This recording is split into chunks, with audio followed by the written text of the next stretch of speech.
आज हम पढ़ेंगे उपसर्ग के बारे में। हिंदी भाषा में शब्दों की रचना कई प्रकार से की जाती है। इन्हीं में से एक विधि है उपसर्ग, जिसमें शब्दों के आरंभ में कुछ शब्दांश जोड़कर नए शब्द बनाना। इस तरह से प्राप्त नए शब्द के अर्थ में नवीनता देखी जा सकती है। जैसे हार मूल शब्द में आ, प्र, वी, सम आदि जोड़ने से हमें ऐसे कई नवीन शब्द मिलते हैं जिनके अर्थ मूल शब्द हार से पूरी तरह अलग हैं। जैसे हार। हार शब्द का अर्थ तो पराजय है, या फिर फूलों का हार भी कह सकते हैं, या फूलों की माला भी कह सकते हैं। लेकिन हार में जब हम आ शब्दांश जोड़ते हैं तो वो बन जाता है आहार। आहार का मतलब भोजन। और अगर हम प्र उपसर्ग जोड़ते हैं तो प्रहार। प्रहार मतलब चोट। वैसे ही विधन हार। विहार, और विहार का अर्थ होता है घूमना। उपसर्ग की परिभाषा। उपसर्ग की परिभाषा तो छठी क्लास से ही शुरू हो जाती है, जो आपने भी कई बार पढ़ी होगी और आपको भी कई बार पढ़ते पढ़ते याद भी हो गई होगी। वे शब्दांश जो किसी मूल शब्द के आगे आरंभ में जुड़कर उसके अर्थ में परिवर्तन या विशेषता ला देते हैं, उन्हें उपसर्ग कहते हैं। जैसे परा, धन, जय, पराजय। सम, धन, मोहन, सम्मोहन। आधन, गमन, आगमन। कुधन, पात्र, कुपात्र। उपसर्ग के प्रकार। उपसर्ग के प्रकार हमें 3 प्रकार के मिलते हैं: संस्कृत के उपसर्ग, हिंदी के उपसर्ग और विदेशी भाषा के उपसर्ग। तो हम सबसे पहले संस्कृत के उपसर्ग की बात करते हैं। इन्हें तत्सम उपसर्ग कहा जाता है। ये हमें सबसे मोस्ट इम्पोर्टेंट बात ये है याद रखने की कि इन्हें तत्सम उपसर्ग कहा जाता है। ये उपसर्ग प्राय उन शब्दों के साथ जुड़ते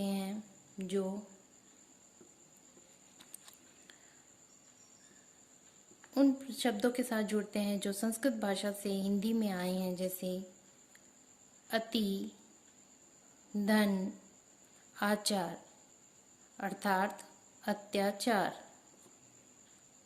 दुर, धन, लबन, दुर्लभ। संस्कृत उपसर्गों से बने कुछ और शब्द देखते हैं।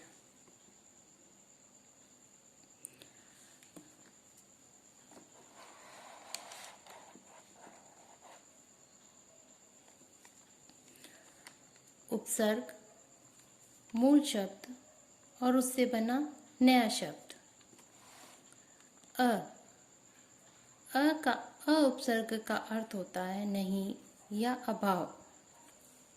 मूल शब्द है हमारे पास सत्य।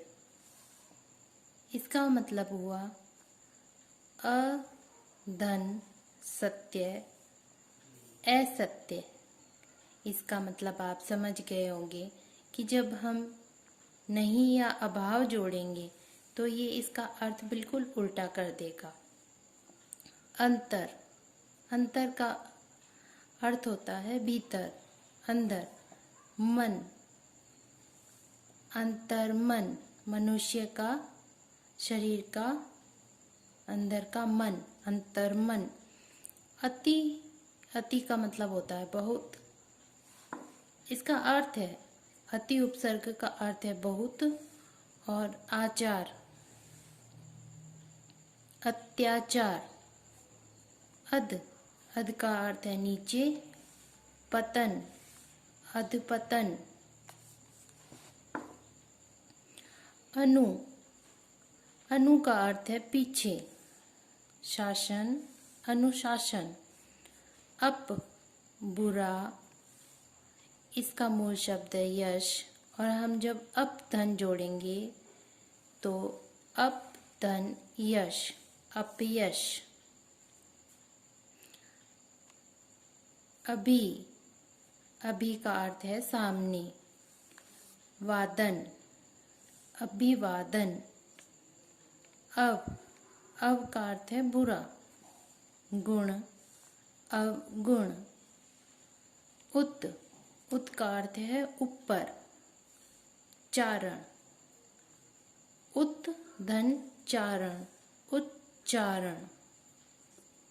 उच्चारण का अर्थ होता है कि थोड़ा और ऊपर। उच्चारण का अर्थ तो होता है कि बोलना, लेकिन उत का अर्थ होता है ऊपर। गौण, गौण का उप का अर्थ होता है गौण। चार, उपचार। कु का अर्थ होता है हमेशा हमें पता ही है कि बुरा होगा। जैसे अगर हम कु पुत्र के साथ जोड़ते हैं तो ये कुपुत्र बन जाएगा। दुष का भी बुरा होगा। साहस, साहस अच्छा है, साहस है हम में, लेकिन अगर इसके साथ साहस जुड़ता है तो ये बुरा साहस हो जाएगा। निस, इन दोनों का ही अर्थ, ये तुम्हें ध्यान रखने वाली बात है और ये बहुत ही इम्पोर्टेंट है कि निर और निस, इनका अर्थ होता है रहित, बल, फल। निर्बल, निष्फल। परा, परा का मतलब होता है उल्टा, पीछे। जय, पराजय। परी, परी का अर्थ होता है चारों ओर, आवरण। पर्यावरण, हमारे चारों ओर का आवरण, पर्यावरण। पुनर, दोबारा। जन्म, पुनर्जन्म। अधिक, प्र का हमेशा अधिक होगा। यतन, प्रयत्न, बार बार यत्न करना। अधिक प्रयत्न करना मतलब अधिक यत्न करना। प्रति का मतलब होता है हर एक, प्रत्येक, हर एक। स्वयं, खुद। सेवक, स्वयं सेवक। सत, अच्छा। कर्म, सत्कर्म।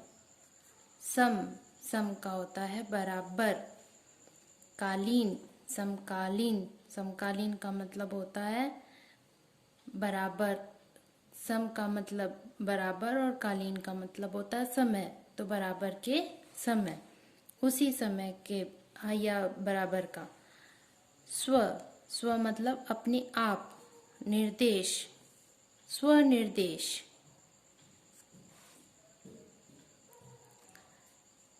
अब संस्कृत के इतनी देर हमने पढ़े, अब हम पढ़ेंगे हिंदी के उपसर्ग।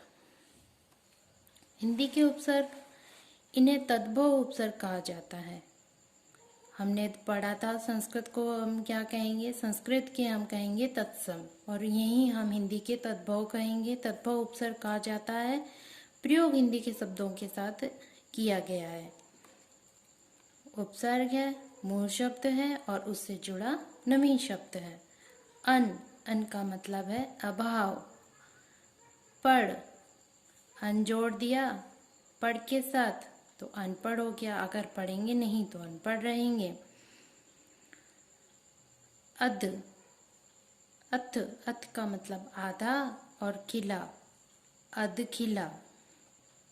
उन का मतलब कम। 3, 29 मतलब 1 कम 30। कुबुरा, पात्र, कुपात्र। 4 चौराहा।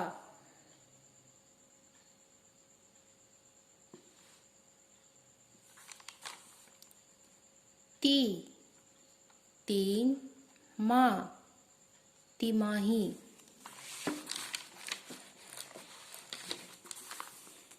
नी बिना, डर निडर, बिना डर के। भर पेट, भर धन पेट, भर पेट, भरा हुआ पेट। दुर, दुर मतलब बुरा। काल, दुकाल, बुरा काल, बुरा समय। बिना, बिना मतलब बिना। देखा, बिना देखा या बिन देखा। अब हम पढ़ेंगे विदेशी उपसर्ग। इन उपसर्गों का प्रयोग विदेशी भाषा के शब्दों में होता है। उर्दू, फारसी, अरबी, अंग्रेजी भाषा के उपसर्ग इसी श्रेणी में आते हैं। अब हमें ये याद रखना है कि जब भी हमें विदेशी भाषा के उपसर्ग दिखेंगे तो विदेशी उपसर्गों की श्रेणी में जाएंगे। उपसर्ग अर्थ उदाहरण। एन सही, एन वक्त, एन मौका। गैर अर्थ होता है रहित, गैर हाजिर, गैर जिम्मेदार, गैर सरकारी। खुश उत्तम, खुश नसीब, खुश किस्मत, खुश मिजाज। दर में, दरअसल, दर बदर, दरकिनार। बे अभाव, बेलगाम, बेशर्म, बेइज्जत। ला, ला का अर्थ होता है अभाव। सर, सर का अर्थ होता है मुख्य। सरताज, सरहद, सरपंच, पंचों का पंच, सरपंच। हम मतलब साथ। हम सफर, हम उम्र, हम राही। हर, हर मतलब मैंने बताया ही था। हर का मतलब होता है प्रत्येक, हर वक्त, हर तरह, हर रोज।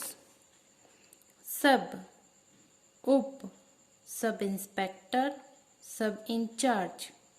वाइस, उप, vice chancellor, vice principal. Deputy, उप सहायक। डिप्टी का अर्थ होगा उप सहायक। Deputy collector, deputy commissioner. Head, head का मतलब मुख्य। Head master, head constable. Chief, मुख्य। Chief minister, chief secretary. एक से अधिक उपसर्गों का प्रयोग। अब यहाँ थोड़ा सा हमें ध्यान देना पड़ेगा। ये कठिन शब्द है क्योंकि यहाँ एक से अधिक उपसर्गों का प्रयोग हुआ है। समालोचना, सम आ लोचना। सम धन, आ धन, लोचना। व्याकुल, वी धन, आ धन, कुल। सुसंगठित, सुसंगठित। सु धन, सम गठित। असुरक्षा, अ धन, सु धन, रक्षा। समागम, सम धन, आ धन, गम।